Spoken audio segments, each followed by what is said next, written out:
উত্তর 24 পরগনার ব্যারাকপুরের কাছে অবস্থিত মা অন্নপূর্ণা মন্দির। প্রথমে শিয়ালদা থেকে ব্যারাকপুর, ব্যারাকপুর থেকে তালপুকুর, তালপুকুর থেকে যে কোনো টোটো অথবা অটো ধরে পৌঁছে যান। আমরা আজকে অন্নপূর্ণা মন্দির দেখতে এসেছি। মা অন্নপূর্ণা মন্দিরে 3 বেলাই ভোগের ব্যবস্থা আছে। আমরা যাওয়া মুহূর্তেই মায়ের ভোগ পেয়েছি।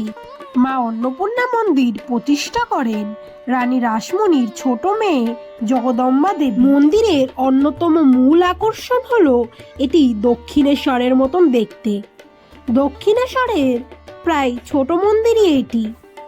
মন্দিরের গর্ভগৃহে শ্বেত পাথরের দেবীর ওপর রূপোর তৈরি সিংহাসনে অষ্টধাতুর অন্নপূর্ণা মূর্তি এবং শিবের মূর্তি রয়েছে। ভিডিওটি ভালো লাগলে অবশ্যই চ্যানেলটিকে সাবস্ক্রাইব করতে ভুলো না।